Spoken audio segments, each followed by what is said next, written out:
ওয়াজিবুল ইহতিরাম হাদারাতে উলামায়ে কিরাম, ভবিষ্যৎ ওয়ারাসাতুল আম্বিয়া, আজিজ সালাবা, ধর্মপ্রাণ ধর্মভীরু সর্বস্তরের তাওহীদি জনতা, পর্দার আড়ালের পরম শ্রদ্ধেয় মা ও বোনেরা, আজকে আসলে বয়ান করবার জন্য নয়, সবক শোনাবার জন্য বসেছে। এখানে বাংলাদেশের উম্মুল মাদারিস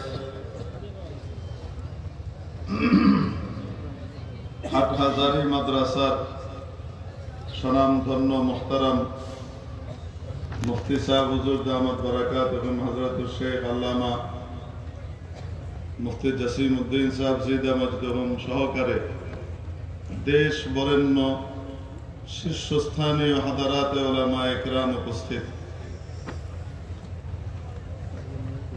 মঞ্চে যা আছে, सामने मजलिसेर भीतरे छुपे रुस्तम बहुत बैठे हुए हैं। एजन्य बयान नय सबक शोनानो मने करें।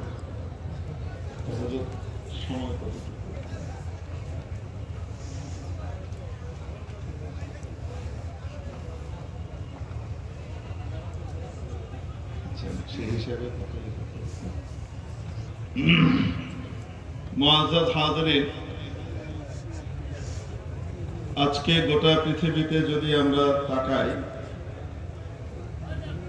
ताहले गोटा पृथिवीव्यापी देखबो केउ निर्यातित, निपीड़ित, लांछित, वंचित, निगृहीत यदि काउके पाওয়া যায় জাতিগতভাবে তাহলে খুঁজলে দেখা যায় সে মুসলমান। যদি বলি আমার মনে হয় না অত্যুক্তি হবে যে আজকে মুসলমানের রক্ত পানির চেয়ে অনেক সস্তা হয়ে গেছে। মেরে মুহতারাম দোস্ত, এই সংকট এবং সমস্যার সমাধান কি? যদি রোগের তাশখীস না হয় তাহলে চিকিৎসা হওয়া সম্ভব নয়।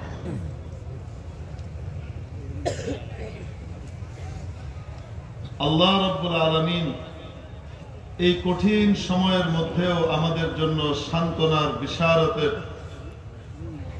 সুসংবাদের যে বাণী নাজিল করে দিয়েছিলেন আজ থেকে ১৫০০ বছর আগে, সেই বাণী আজও আমাদেরকে সান্ত্বনা যোগায়। ওয়া হুয়া মাআকুম আইনামা কুনতুম, ও আমার বান্দা বান্দিরা, তোমরা যেখানেই থাকো না কেন তিনি অর্থাৎ আমি আল্লাহ তোমাদের পাশেই আছি, তোমাদের সাথেই আছি। আজকে যদি আমেরিকার প্রেসিডেন্ট মিস্টার ডোনাল্ড ট্রাম্প যদি কাউকে বলেন তোমার যাবতীয় দায় দায়িত্ব আমার, যে কোনো সময় তুমি হটলাইনে আমার সাথে যোগাযোগ করতে পারবে, যে কোনো পরিস্থিতিতে যে কোনো দেশে থাকলেও তুমি স্যাটেলাইট ফোনের মাধ্যমে আমার এই হটলাইনে যোগাযোগ করতে পারবে, আমি তোমার পাশে থাকবো, তাহলে সেই ব্যক্তি কতটা নিশ্চিন্ত বোধ করবে এবং কতটা গর্বিত বোধ করবে, কতটা প্রাউড ফিল করবে, আমরা একটু কল্পনা করে দেখি।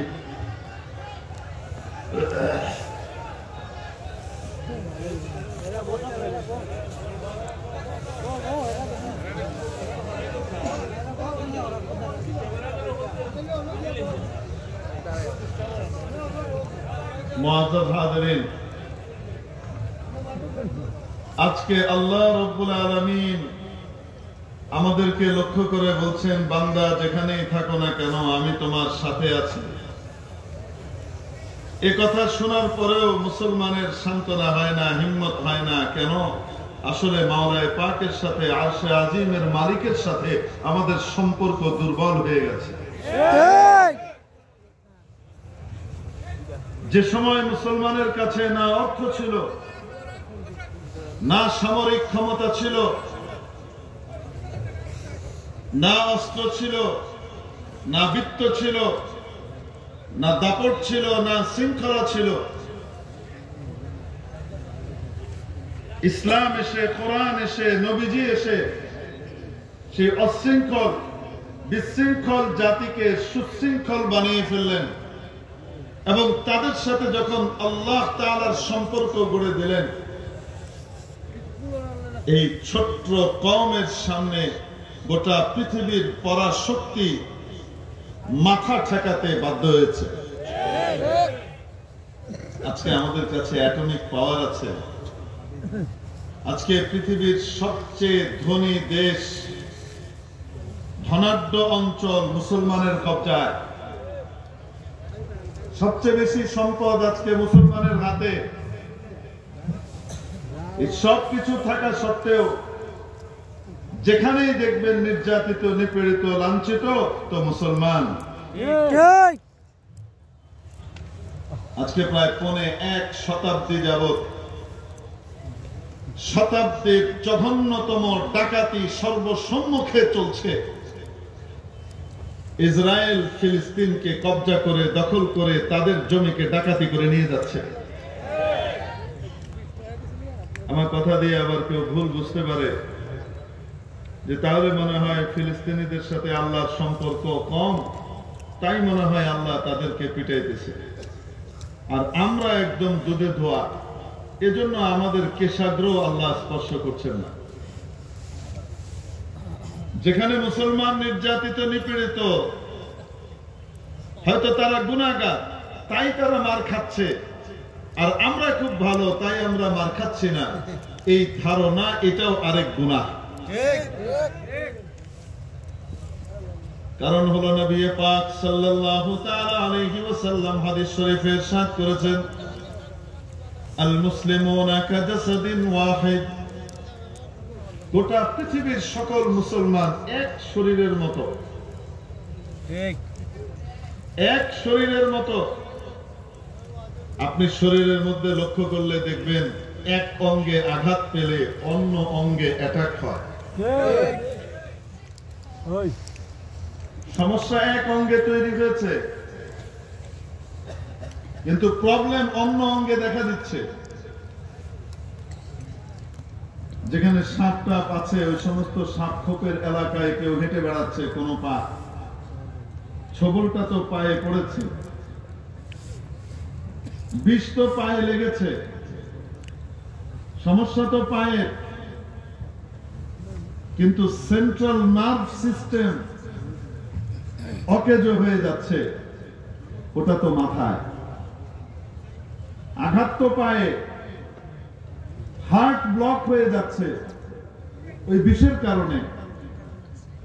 এক অঙ্গে আঘাত, ক্ষতিগ্রস্ত হচ্ছে অন্য অঙ্গ। অবাস্তব না বাস্তব?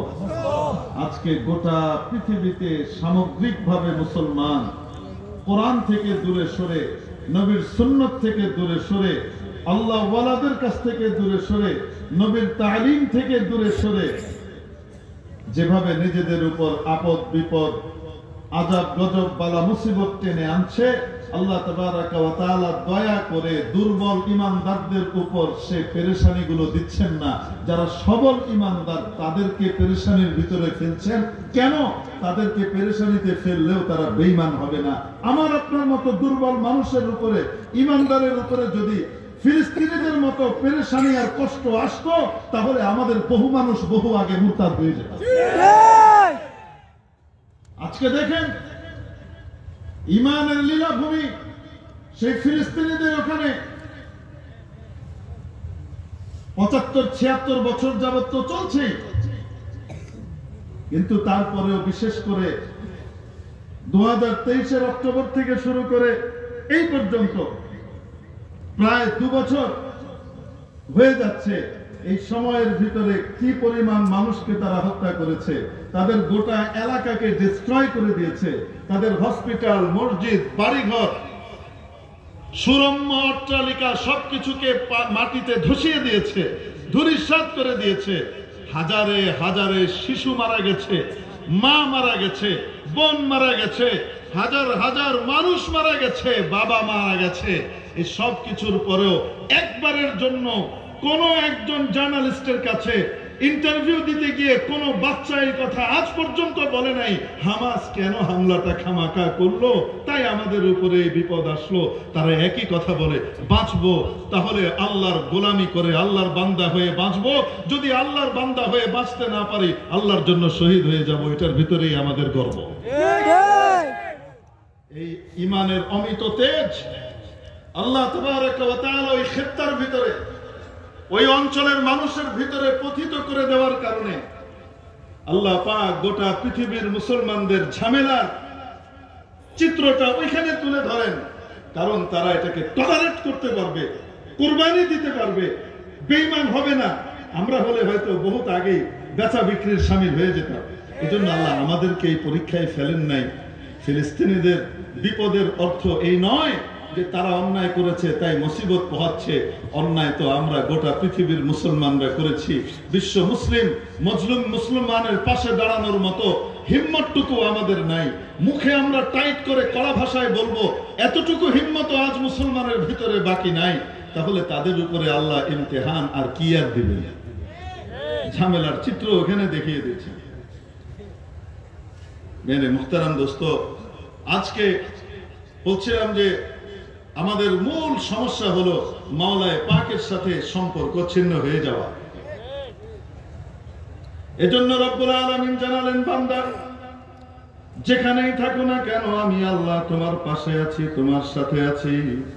অতএব তোমরা আমার হুকুম আহকাম পালনের মাধ্যমে, আমার হাবিবের তরিকাকে ফলো করবার মাধ্যমে আমার কাছাকাছি হওয়ার চেষ্টা করো। বান্দা যখন নবীর তরিকায় চলে, শরীয়তের উপরে পরিপূর্ণ আমল করে, নিজের দিলকে পরিষ্কার করে ফেলে, পবিত্র করে ফেলে, তখনই বান্দা মাওলার হয়ে যায়। বান্দা যখন মাওলার হয়, মাওলা যখন বান্দার হন, কুল কায়নাত তখন ওই বান্দার হয়ে যায়। আসমান কথা শুনে, জমিন কথা শুনে, পশু পাখি কথা শুনে, হাইওয়ান জানোয়ার কথা শুনে, নদী নালা কথা শুনে, পাহাড় সাগর কথা শুনে, মানুষের কথা শুনে। নবীজির এক সাহাবী ছিলেন হযরত সাফিনা রাদিয়াল্লাহু তাআলা, এটা ওনার উপাধি, লকব। দ্বীনের এক জামাতের সাথে আল্লাহর নবীর মিশন বাস্তবায়নের জন্য ইলাউ কালিমাতিল্লাহ ওয়া দাফউ শিরারিল কাফারা এই নিয়তে বেরিয়েছে। জামাত এক জায়গায় যেতে যেতে বিরাট প্রান্তর পার হচ্ছে, সামনে অনেক বড় জঙ্গল, জঙ্গলের ওপারে তারা যাবেন, অনেক দূর যাবেন। এই পাশে মুসলিমদের সেনা সন্নিবেশিত হয়েছে। মুসলমানরা এখানে তাদের উর্দুতে বলে পড়াও ডাল, শিবির সন্নিবেশ করেছে। ওই সময় তো আর পোর্টেবল টয়লেট ছিল না, মানুষ বাথরুম করার জন্য, নিজেদের সতর ঢাকবার জন্য দূরে দূরে আড়ালে চলে যেত। কানা রাসূলুল্লাহ সাল্লাল্লাহু আলাইহি ওয়াসাল্লাম ইযা যাহাবা আল মাযহাব আবআদা। এটা ইসলামের শিক্ষা। দ্বীন যদি থাকে, ইসলাম যদি থাকে, মানুষের ভিতরে মনুষ্যত্ব বোধ থাকবে এবং সে বুঝবে হাইওয়ান জানোয়ারের সতরের মতো মানুষের আশরাফুল মাখলুকাতের সতর নয়। সেটা তারা যত্রতত্র খুলতে পারে না। তার লজ্জা নামে একটা বিষয় আছে, অবাস্তব না বাস্তব? এজন্য দেখবেন যাদের ভিতরে ইসলামের ছোঁয়া নাই, দ্বীন নাই, তাদের ভিতরে এই সব কিছু খোলা, এটার ভিতরে কোনো লাজ লজ্জার বিষয় নেই। বেহায়াপনাটাকে তারা সভ্যতা মনে করে। আমার এই বাংলাদেশে তেমন টাকা পয়সা নাই, তেমন কিছু নাই, সামরিক শক্তিও নাই, কিছুই নাই বেচারাদের। কিন্তু ঈমান আর ইসলামের দৌলত থাকার কারণে হাজার চেষ্টা করেও আপনি একজন মানুষকেও খোলা ময়দানে সকলের সামনে বা রাস্তার পাশে সকলের সামনে কাপড় উদম করে বসতে আপনি দেখবেন? বাথরুম করবে? সবার সামনে নিতম্ব খুলে বসে গেছে, কুমড়া তান খুলে বসে গেছে। দেখছেন কখনো? নাই।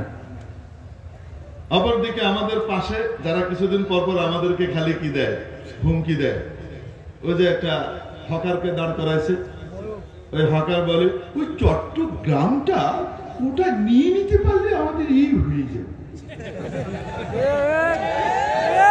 চট্টগ্রাম নেওয়ার বিরাট খায়েশ, নিয়ে নিলেই নাকি রাস্তা শর্টকাট হয়ে যাবে, তার মালপত্র অতি অল্পতি এদিক থেকে ওদিকে পারাপার হয়ে যাবে।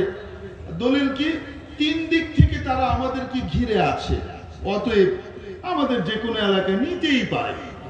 তো আমরাও বলি ওই ত্রিপুরাটাও 3 দিক থেকে কিন্তু আমরাই ঘিরে আছি।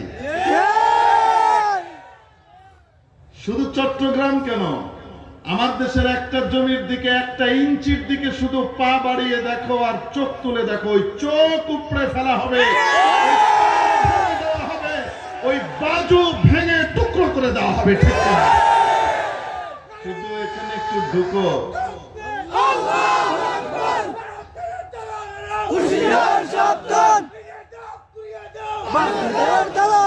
শুধু একটু ঢুকে দেখো, ওই ত্রিপুরাটা ওইটা আমাদের হয়ে গেলে এই মৌলভীবাজার থেকে রাঙামাটি যেতে আমাদের 400-450 কিলোমিটার ঘোরা লাগবে না, এই লাভ দিলেই চলে যাও। শুধু চোখটা তুললে দেখ, এখন মোটামুটি লেজ কিন্তু তলে দিছে, কিন্তু লেজ তলে দেয় নাই মনে হয়।